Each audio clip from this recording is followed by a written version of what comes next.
Ito ang Taal Lake kung saan makikita Taal Volcano na matatagpuan dito sa Batangas. At may nakapagsabi nga sa amin dito na meron daw abandoned house malapit sa Taal Lake. Kaya agad ako pumunta sa Google Map para hanapin ang bahay na yon. At dito ay pag zoom in ko sa probinsya ng Batangas, ito ang aking nakita. Isang bahay sa bandang paanan ng bundok na malapit sa Taal Lake.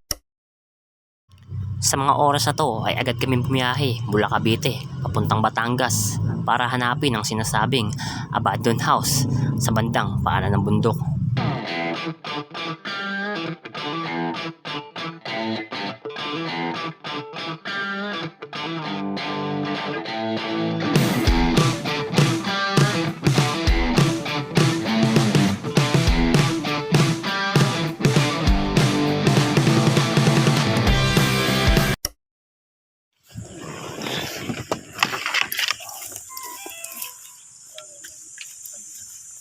Palabas na yung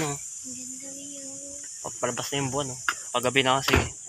At pagdating nga namin sa location ay nagpalipad muna ang kasamahan ko ng drone para hanapin ang abandonadong bahay at daanan papunta sa ibaba ng Taal Lake. Sa mga oras na to ay inihanda na namin ang aming mga gamit para sa gagawin naming exploration or adventure sa lugar na ito. So guys, nagbaba kami ng mga gamit para dito sa pupuntahan naming abandoned house dito sa baba ng malapit sa Taal guys. Dito ay gabi na mag-umpisa kaming bumaba ng bundok.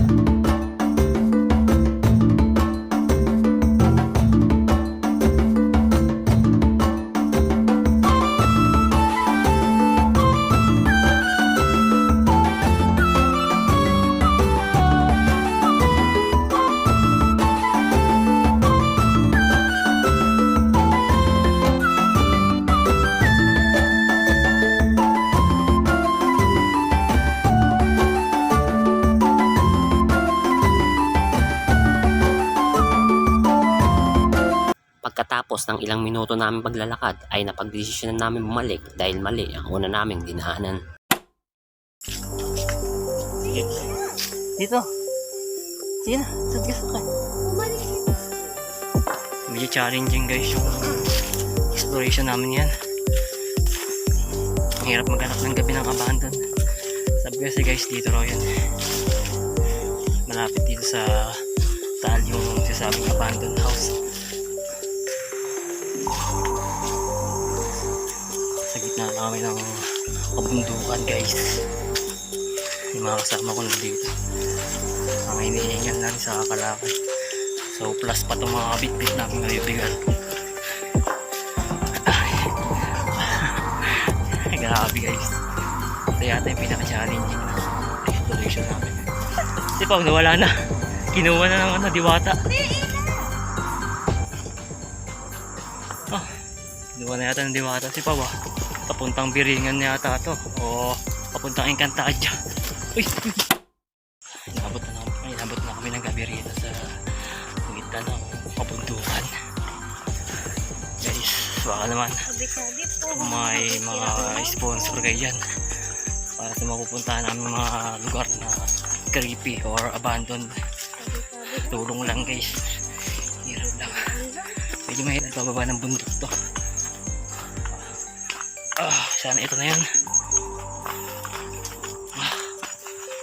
Yung ibang kasama ko nasa likod.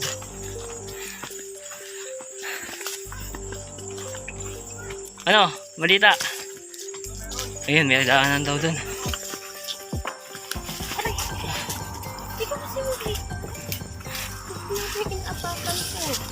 Sarado ba yung bag ko?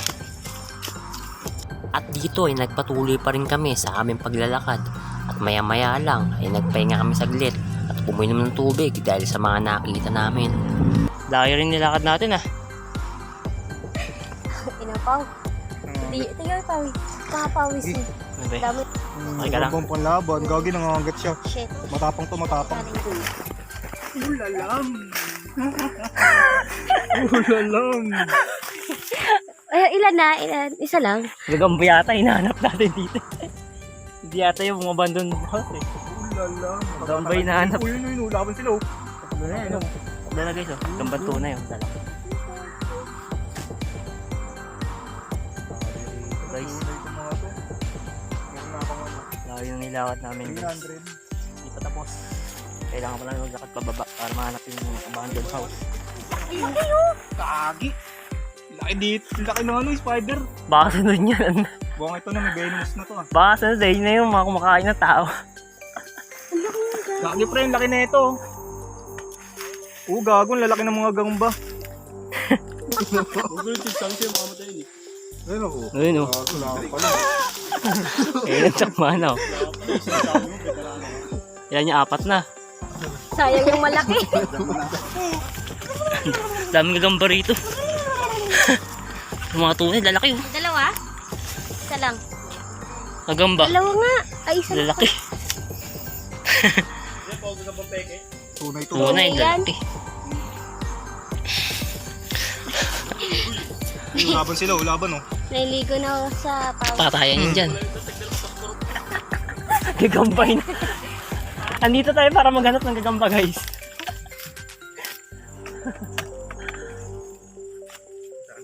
Kagi, laki. Natatakot ako eh. Tingnan ako. Ano? Ay, wala laki nga. Tingnan mo kung gaano kalaki. Parang ibang ano yun. Gaano kalaki. Eh, natin mga gagamba sa poste. Di ba? Sino? Kita mo yung mga nakuha ko, mga chope pa yun. Okay, baka may virus yan. Langaw eh. Gagamboy. Gagamboy. Diba? Gagamba. Inexam. Maganda nga yun. Pat. Hindi sila nakakadalaan yan. Matira matibay yun. Inexam sa amin eh. Ayan. Kinakamay kasi ng mga veteran. Ayun ay. Ano nagawa pa mo? Kuha mo mga kayo rin. Pang shorts to, pang shorts. Isa rin to, ayaw takmain. Okay, di naman Mamaya, malasan tayo eh. Pao, ilang mo, baka makalimutan mo ah.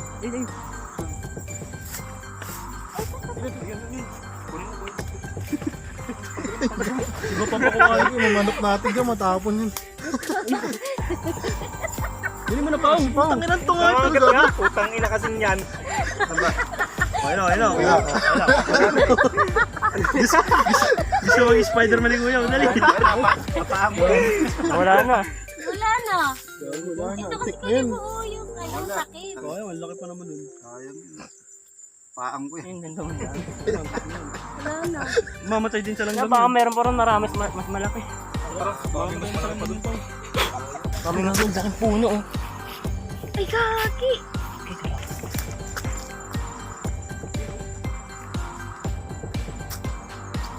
Meron lang dito.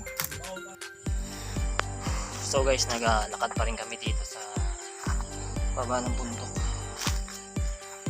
Halos kalahating oras na kami naglalakad dito guys. Hindi pa rin may matuntun ang sinasabi nilang abandoned house dito sa bibig ng tao.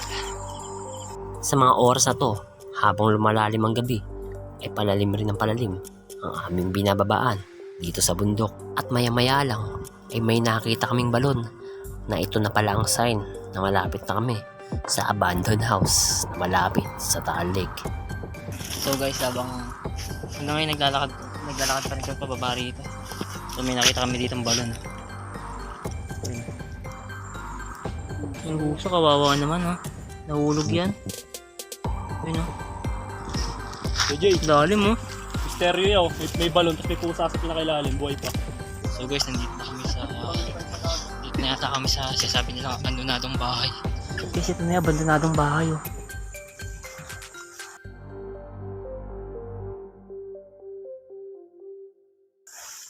Grabe, ang laki pala. So guys, pagkatapos ng mga halos isang oras namin paglalakad, narating din namin tong abandonadong bahay dito sa baba ng bundok or malapit dito sa Taal. Guys, laki. Para siyang mansion. Ganda ron, may spot doon, paliguan guys. So pahinga muna kami guys at maya maya mag-i-start na rin kami dito. Isa-isa kami papasok dito sa abandonadong bahay. So let's go.